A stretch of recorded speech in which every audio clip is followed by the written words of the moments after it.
The night of April 12, 1861, was moonless.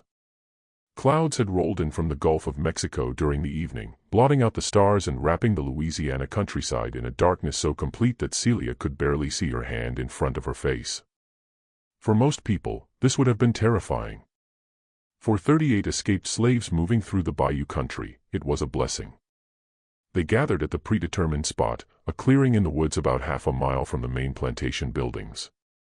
Celia had chosen this location weeks earlier during one of her rare excursions to gather wild herbs for her cooking.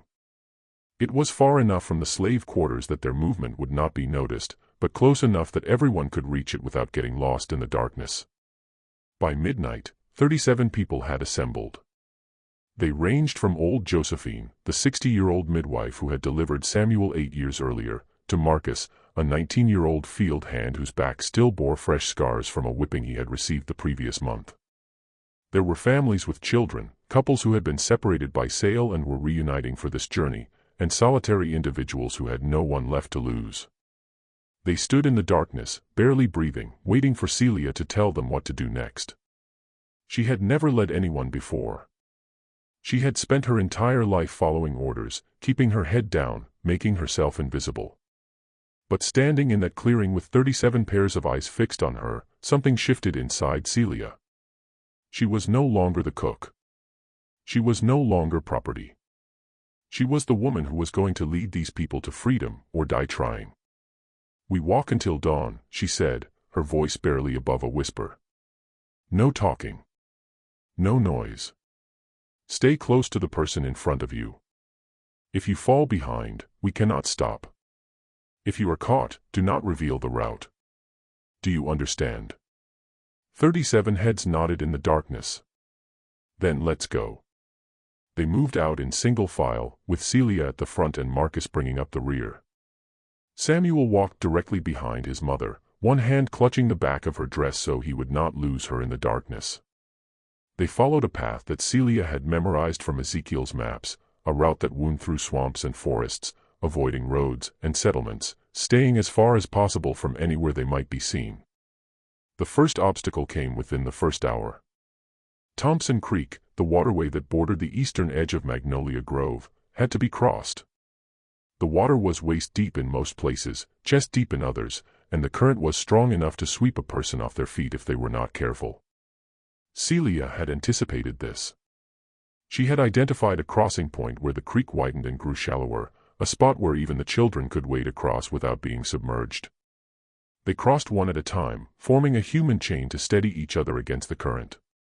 The water was cold, shockingly cold for Louisiana in April, and several of the older escapees gasped as it soaked through their clothing.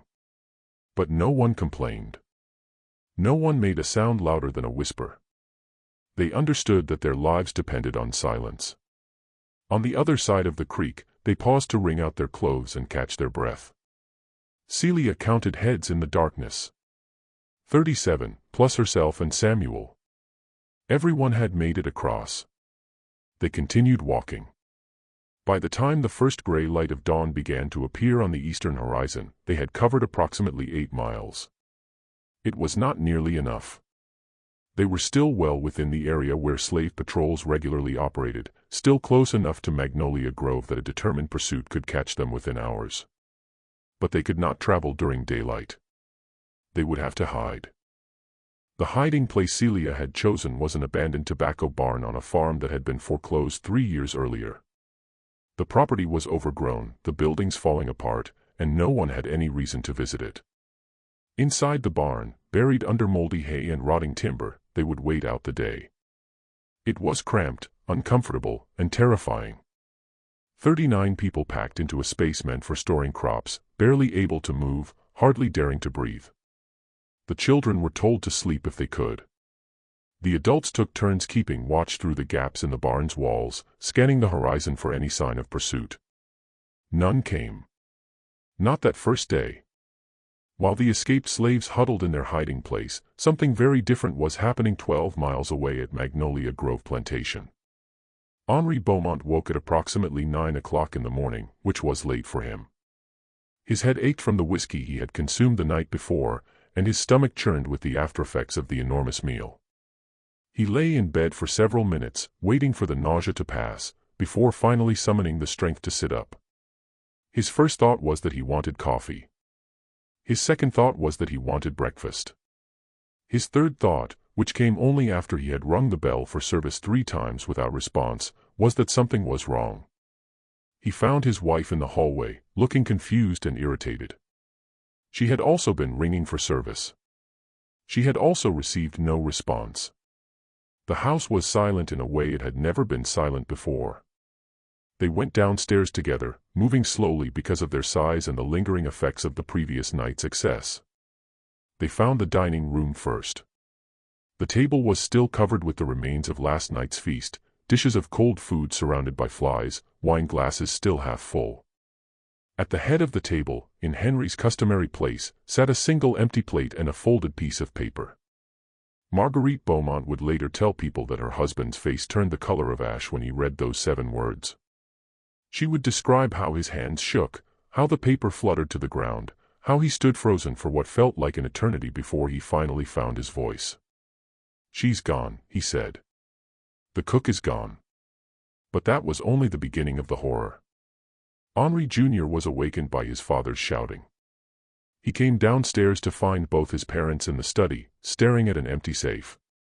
The portrait of his grandfather lay on the floor. The iron door stood open. And everything that should have been inside was gone. The money. The gold. The jewelry. The documents. All of it vanished. Henri Jr. ran outside, still in his nightclothes, and headed straight for the slave quarters. What he found there confirmed his worst fears. The cabins were empty. Not all of them, but enough. He counted quickly, his mind racing. At least 30 people were missing, maybe more. And among those missing was the cook's son, the boy he had planned to sell in just a few weeks. The alarm went out within the hour. Messengers were dispatched to neighboring plantations, to the sheriff's office in Clinton, to the slave patrol headquarters in Baton Rouge. By noon, the largest manhunt in East Feliciana parish history was underway. But by noon, Celia and her group were 8 miles away, hidden in an abandoned barn, invisible to the searchers who were looking in all the wrong places. The pursuit that followed would last for weeks and cover hundreds of miles. It would involve dozens of men on horseback, packs of trained tracking dogs, and a reward that eventually reached $5,000, an enormous sum in 1861. It would be complicated by the outbreak of war, by the chaos that was spreading across the South, and by the simple fact that 39 people traveling together could not be tracked as easily as a single fugitive. Because Celia had done something clever, something that the slave catchers did not expect. On the second night of their journey, she split the group. They had reached a crossroads about 20 miles north of Magnolia Grove, a place where the route divided into 3 separate paths. One led northwest toward the Red River. Another led northeast toward Natchez. The third continued due north toward Jackson, Mississippi. Celia gathered the group in the darkness and explained her plan. They would divide into 3 smaller groups, each taking a different route. They would travel separately for the next several days, making it impossible for pursuers to know which group to follow. Then, if all went well, they would reunite at a safe house outside Memphis, approximately 200 miles to the north. It was a risk. Smaller groups meant less protection, less support, fewer people to help if something went wrong. But smaller groups also meant faster travel, easier concealment, and a much better chance of at least some of them reaching freedom. Old Josephine would lead one group of 12, taking the western route toward the Red River. Marcus would lead another group of 13, heading northeast toward Natchez. Celia would take the remaining 12, including Samuel, straight north toward Jackson. They said their goodbyes in whispers, knowing that some of them might never see each other again. Then they separated into the darkness, each group heading toward a different horizon. The slave catchers, when they finally picked up the trail 2 days later, found themselves confronting an impossible puzzle. 3 sets of tracks leading in 3 different directions. 3 groups of escaped slaves, each one getting farther away with every passing hour. And limited resources that could not possibly cover all 3 routes simultaneously. They chose to focus on the northern route, reasoning that Celia, as the ringleader, would be heading directly for the Free States. It was a logical assumption. It was also exactly what Celia had expected them to assume. What she had not told anyone, not even Marcus or old Josephine, was that she had no intention of going directly to Memphis. Instead, she was taking her group on a longer, more circuitous route that would swing west before turning north, following the bayous and backwaters where horses and dogs could not easily travel. It would add at least a week to their journey, but it would also make them almost impossible to find. The days that followed blurred together into an endless sequence of walking, hiding, and walking again. They traveled only at night, navigating by the stars when the sky was clear and by sheer memory when it was clouded. They slept during the day in whatever shelter they could find, abandoned buildings, dense thickets, the occasional friendly barn whose owner asked no questions and expected no answers. Food was a constant concern. Celia had brought provisions for perhaps 3 days, knowing that anything more would have been impossible to carry. After that, they survived on whatever they could find, berries, nuts, the occasional vegetables stolen from a farm field in the dead of night. Twice they were able to trade some of Marguerite Beaumont's jewelry for supplies, exchanging diamonds and gold for cornmeal and dried meat. The children suffered the most. There were 4 of them in Celia's group, including Samuel, and the grueling pace of the journey tested their limits. They walked until their feet bled. They went hungry when there was not enough food to go around. They learned to sleep while standing, leaning against trees or their parents during the brief rest stops that Celia allowed. But they did not complain. Not once. Even the youngest, a 5-year-old girl named Patience, seemed to understand that silence was survival. She walked when she was told to walk. She hid when she was told to hide. And when she could no longer keep her eyes open, she let herself be carried without making a sound. Samuel, at 8 years old, was old enough to understand exactly what was happening and what was at stake. He stayed close to his mother, helping where he could, never questioning her decisions. At night, when they had stopped to rest, he would sometimes whisper questions about where they were going, what freedom would be like, whether they would ever see the people from the other groups again. Celia answered as honestly as she could. She did not know what freedom would be like, she had never experienced it. She did not know if they would see the others again, she could only hope. But she knew, with a certainty that had grown stronger with every mile they traveled, that they were going to make it. They had come too far to fail now. On the 7th night of their journey, they crossed into Mississippi. The border was invisible, unmarked by any fence or sign, but Celia knew when they had crossed it.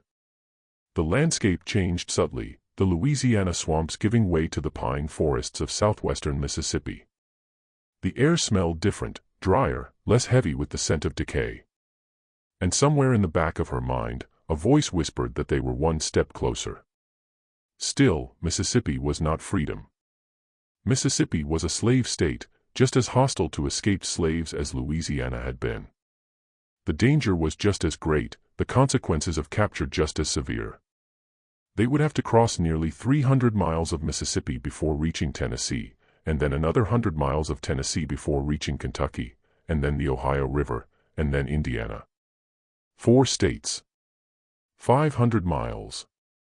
And every step of the way, people who would gladly turn them in for the reward money. But there were also people who would help.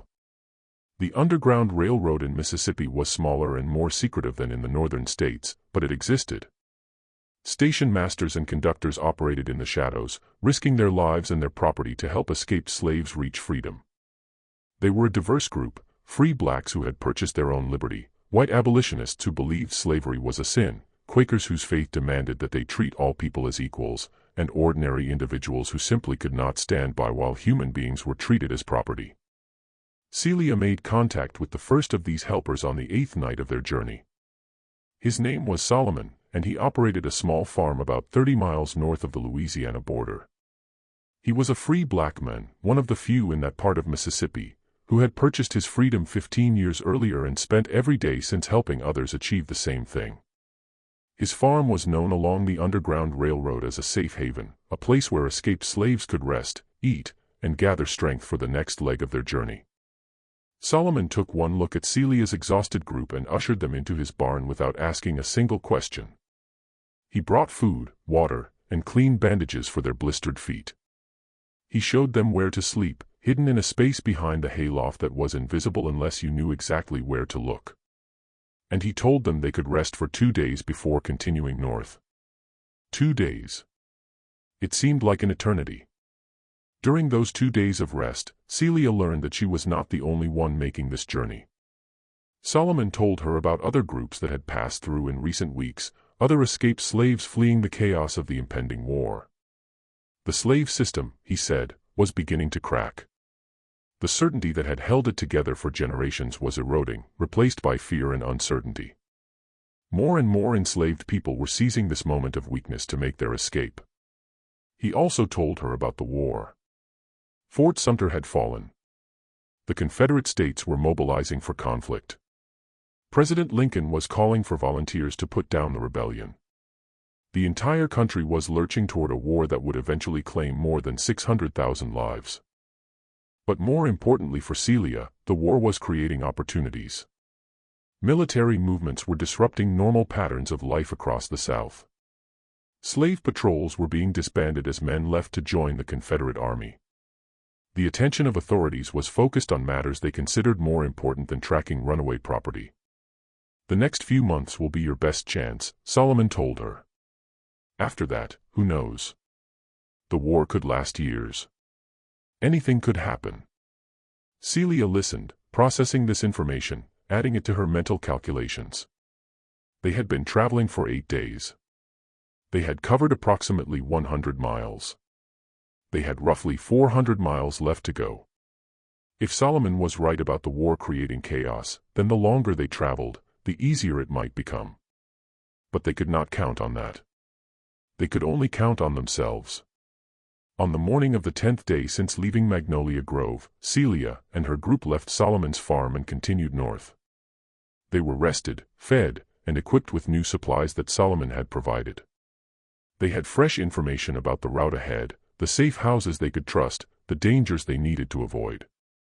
And they had something else that was perhaps even more valuable. Hope. For the first time since that night in the Beaumont dining room, Celia allowed herself to believe that they might actually make it. The weeks that followed were the hardest of their journey. They crossed Mississippi in a zigzag pattern, never traveling in a straight line, always taking the most difficult and least expected route. They forded rivers, climbed hills, pushed through forests so dense that sunlight barely penetrated the canopy. They encountered snakes, alligators, and clouds of mosquitoes that left them covered in welts. They also had close calls. The closest came on the 23rd day of their journey, somewhere in the northeastern corner of Mississippi. They had stopped to rest during the day, hiding in a dense thicket of undergrowth about a quarter mile from a main road. They had been there for perhaps 3 hours when Celia heard the sound she had been dreading since they left Louisiana. Dogs barking. Getting closer. She gathered the group with frantic hand signals, urging them to move as quickly and quietly as possible. They abandoned their hiding spot and plunged deeper into the forest, trying to put distance between themselves and the approaching danger. Behind them, the barking grew louder, more insistent. They ran for what felt like hours, but was probably only about 30 minutes. They ran until their lungs burned and their legs threatened to give out. They ran until they reached a small creek that cut through the forest floor. Celia made a split-second decision. Into the water, she whispered. Walk upstream. The dogs can't track scent through water. They waded into the creek, gasping at the cold, and began to move upstream. The water was knee-deep, the bottom rocky and uneven. It was slow going, painfully slow, but with each step they were erasing their trail. They walked in the water for nearly 2 miles before Celia judged it safe to emerge. By then, the sound of dogs had faded into the distance. Either the pursuit had given up, or it had followed their trail to the creek and lost it there. Either way, they had escaped. But the experience left everyone shaken. They had come within minutes of being caught. If Celia had not heard the dogs when she did, if they had hesitated even a moment before fleeing, everything would have been lost. That night, they did not stop walking until dawn. They crossed into Tennessee on the 31st day of their journey. Tennessee was different from Mississippi. The state was deeply divided over the issue of secession, with the eastern portion generally favoring the Union and the western portion supporting the Confederacy. This division created pockets of safety and pockets of danger, often existing side by side. An escaped slave could find help in one town and be betrayed in the next. Celia navigated this landscape carefully, relying on the information Solomon had given her and on her own instincts. She learned to read people quickly, to judge within seconds whether someone could be trusted. She learned which questions to ask and which to avoid, which stories to tell and which to keep to herself. They passed through Tennessee in just over 2 weeks, traveling faster now that the most dangerous portion of the journey was behind them. The safe houses became more frequent, the helpers more numerous. For the first time, they encountered other escaped slaves traveling the same route, refugees from plantations across the South, all heading toward the same destination. Somewhere in the middle of Tennessee, they reconnected with Marcus and his group. It was a moment of pure joy in a journey that had contained precious few of them. Marcus and his 13 companions had survived their own harrowing journey, narrowly escaping capture twice and losing one member to illness along the way. They had been traveling for the same 5 weeks, covering roughly the same distance, facing the same dangers. Now they were together again, and stronger for it. There was still no word of old Josephine and her group. They could only hope that she had made it. That somewhere on the long road north, 12 more people were walking toward freedom. They crossed into Kentucky on the 47th day of their journey. Kentucky was a border state, technically remaining in the Union, but deeply sympathetic to the Confederate cause. It was also the last barrier before the Ohio River, the symbolic and literal boundary between slavery and freedom. For generations, enslaved people had looked toward that river as the dividing line between bondage and liberty. Crossing it meant everything. But first, they had to get there. The route through Kentucky was the most heavily monitored portion of their entire journey. Slave catchers operated openly here, working both sides of the border, capturing escaped slaves and returning them to their owners for profit. Federal marshals enforced the Fugitive Slave Act of 1850, which required the return of escaped slaves, even in free states. The danger of capture was in some ways greater here than it had been in the Deep South. Celia's group, now numbering 24 after reuniting with Marcus, moved with extreme caution. They traveled only on the darkest nights, staying completely hidden during the day. They avoided all roads, all settlements, all contact with anyone who was not a known conductor on the Underground Railroad. They were so close to freedom that the thought of being caught now was almost unbearable. The final safe house before the river crossing was located just south of Louisville, operated by a white Quaker family named the Johnsons. They had been helping escaped slaves for more than 20 years, running a station on the Underground Railroad since before such a network even had a name. Their farm had a hidden cellar beneath the barn, large enough to shelter up to 50 people, completely invisible to the casual observer. Celia and her group arrived at the Johnson farm on the 52nd day of their journey. They had traveled approximately 1,200 miles. They had crossed 4 states. They had been walking for nearly 2 months. And they were less than 20 miles from the Ohio River. Martha Johnson, the matriarch of the family, looked at the exhausted group that stumbled into her barn that night and saw something she had seen many times before, the hollowed-out faces of people who had given everything they had for a chance at freedom. She fed them. She clothed them in fresh garments that would help them blend in during the final leg of their journey. And she told them to rest. "Tomorrow night," she said, "you will cross the river." The crossing was arranged for the early hours of the morning, when the darkness was deepest and the river traffic was lightest. A conductor named Samuel Green, a free black man who operated a ferry service that most white residents of Louisville believed was legitimate, would take them across in groups of 8. 3 trips. Each one carrying a portion of their group to the Indiana shore. Celia insisted on being in the last group. She wanted to make sure everyone else made it across before she did.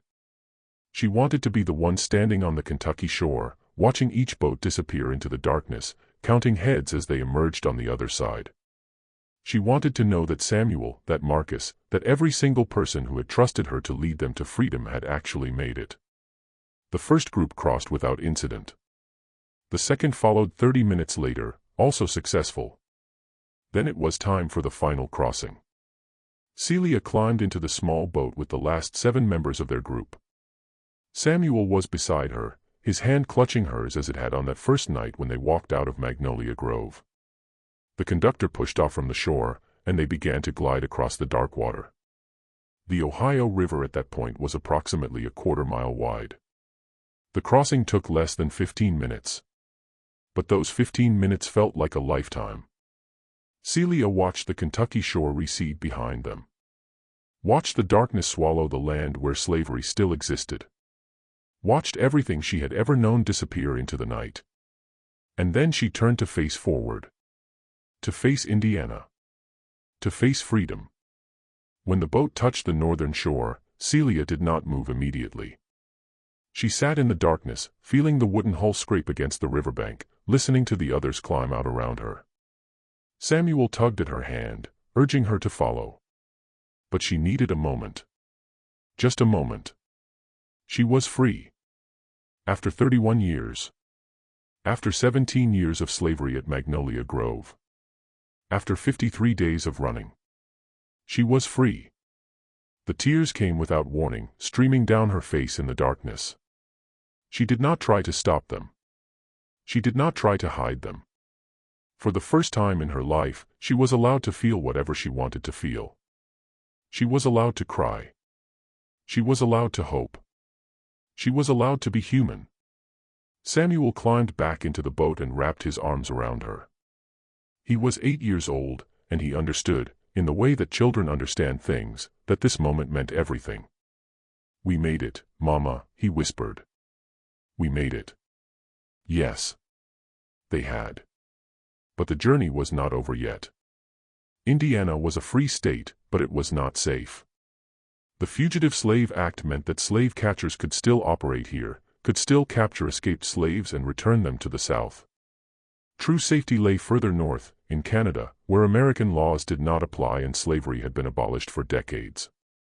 From the Indiana shore, Celia's group continued north. They traveled through Indianapolis, through Fort Wayne, through a network of safe houses that stretched across Indiana and into Michigan. They moved faster now, able to travel during the day in areas where slavery was illegal and public sympathy was on their side. They received help from abolitionists, from free black communities, from ordinary citizens who believed that no human being should be property. They reached Detroit on the 71st day of their journey. Detroit in 1861 was the final stop on the Underground Railroad, the gateway to Canada and permanent freedom. The city had a thriving free black community, many of them former slaves who had made the same journey in years past. They welcomed Celia's group with open arms, providing shelter, food, and assistance with the final border crossing. The Canadian shore was visible from Detroit, just across the Detroit River. It looked so close, so reachable, that Celia could hardly believe there was still a border to cross. But there was. And crossing it required one final boat ride. One final leap of faith. They crossed on a Tuesday morning in late June 1861. The boat was larger than the one that had carried them across the Ohio River, a proper ferry that made regular trips between Detroit and Windsor, Ontario. They traveled openly, without hiding, without fear, because once they reached the Canadian side, no one could ever make them go back. Celia stepped onto Canadian soil at approximately 10:30 in the morning. The sun was shining. The air smelled of summer. And for the first time in her life, she was standing in a place where slavery did not exist. She was free. Truly, completely, permanently free.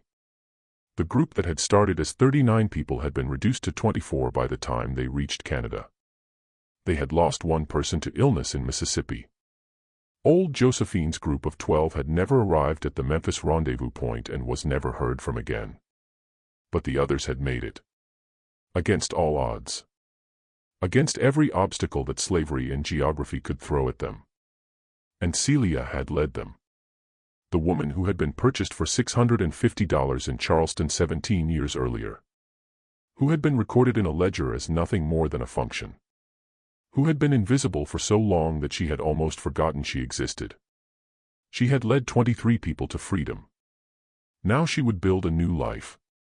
Celia settled in St. Catharines, Ontario, a town that had become a haven for escaped American slaves. The community there was thriving, filled with former slaves who had made similar journeys from the American South. They had built churches, schools, businesses, and homes. They had created a society where black people could live with dignity, could own property, could raise their families without fear. It was also the home of Harriet Tubman, the most famous conductor on the Underground Railroad. Celia met Tubman shortly after arriving in St. Catharines. The encounter was brief, a conversation between two women who had both risked everything for freedom, who both understood what it meant to walk out of bondage. Tubman listened to Celia's story, nodded in recognition at certain parts, and offered one piece of advice. "Keep cooking," Tubman said. "Your food kept you alive. Now let it give you a life." Celia took that advice to heart. Within 6 months of arriving in Canada, she had opened a boarding house in St. Catharines. She called it the Freedom Table. It was a modest establishment, just a few rooms for travelers and a dining room where anyone could come for a hot meal. But the food she served there became legendary. Former slaves who crossed the border would often make their way to the Freedom Table as their first stop in Canada. They would sit at Celia's table, eat her cooking, and hear her story. They would understand that freedom was possible, that survival was possible, that a new life was waiting for them if they had the courage to reach for it. Samuel grew up in St. Catharines, attending school with other children whose parents had escaped slavery. He learned to read properly, to write fluently, to do mathematics that would have been unthinkable for an enslaved child in Louisiana. He eventually attended college in Toronto, one of the first generation of black Canadians to receive a higher education. He became a teacher, then a principal, then an advocate for education rights. He died in 1921 at the age of 68, a respected member of his community, surrounded by grandchildren who would never know what slavery felt like. Celia lived long enough to see the end of the Civil War, the abolition of slavery, and the beginning of Reconstruction. She lived long enough to see the 13th Amendment ratified, making freedom permanent for 4 million people who had been property just months before. She lived long enough to know that the world she had escaped was gone forever. She died in 1892 at the age of 62. Her obituary in the St. Catharines newspaper described her as a beloved member of our community, known for her extraordinary cooking and her even more extraordinary courage. It mentioned her boarding house, her charitable work, her role in helping newly arrived refugees from the American South. It did not mention the Beaumont family, the empty safe, or the plate she had left on the dining room table. But those who knew her story remembered. The Beaumont family, meanwhile, met a very different fate. The loss of their enslaved labor force, combined with the loss of their savings, devastated Magnolia Grove plantation. Henri Beaumont attempted to recover by hiring workers, but the economics of cotton farming without slave labor proved impossible. Within a year, he was deeply in debt. Within 2 years, he had lost the plantation to creditors. Henri Jr., whose gambling debts had started the cascade of events that led to Celia's escape, fled to Texas to avoid his creditors and was never heard from again. Marguerite Claire returned to her husband's family in Natchez, where she lived out her days in reduced circumstances, always complaining about the quality of the food. Philippe abandoned his law studies and joined the Confederate Army, dying at the Battle of Shiloh in April 1862. Henri Beaumont Sr. suffered a massive heart attack in October 1863. He was eating dinner when it happened, sitting alone in a rented room in Baton Rouge, a far cry from the grand dining room of Magnolia Grove. He was 61 years old. He weighed, according to the death certificate, approximately 310 pounds. The cause of death was recorded as heart failure. Marguerite Beaumont survived her husband by 3 years, dying in 1866 in a charity hospital in New Orleans. She had spent her final years dependent on the kindness of strangers, a woman who had once commanded dozens of servants, reduced to accepting whatever help she could find. Her final words, according to the nurse who attended her, were about food. She was hungry, she said. She was so terribly hungry. The great plantation house of Magnolia Grove burned to the ground during the Union occupation of Louisiana in 1863. Whether the fire was set deliberately, by Union soldiers, by former slaves returning to destroy a symbol of their oppression, or by accident, was never determined. By the time the flames died down, nothing remained but the brick chimneys, standing like monuments in the ashes. The land itself eventually became a small farming community after the war. The descendants of enslaved people from surrounding plantations settled there, working the soil that their ancestors had worked in bondage. They built homes, raised families, and created a community that would endure for generations. None of them remembered the Beaumont family except as a cautionary tale about the price of cruelty. But they remembered Celia. Her story was passed down through generations, told and retold around kitchen tables and church gatherings. It became legend, then myth, then something even larger, a symbol of resistance, of hope, of the power of ordinary people to change their circumstances through courage and intelligence. The empty plate she left on the Beaumont dining room table became the most powerful image of her legacy. It represented everything that slavery had taken and everything that the enslaved had taken back. It was a statement of defiance, of pride, of humanity that could not be bought or sold or beaten into submission. "You ate our pain for 17 years, she had written. Now feel hunger." Those words echoed through history, through the Civil War and Reconstruction and Jim Crow and the Civil Rights Movement and every struggle for justice that followed. They were quoted by abolitionists, by activists, by anyone who understood that true freedom meant more than just escaping chains. It meant claiming your humanity. It meant refusing to be invisible. It meant standing up finally and saying, "I am here. I matter. And I will not be silent anymore." Celia never intended to become a symbol. She just wanted to save her son. She just wanted to be free. She was a cook who couldn't read until she taught herself. A mother who could not protect her child through any legal means. A woman who had been told her entire life that she was nothing. She proved them wrong.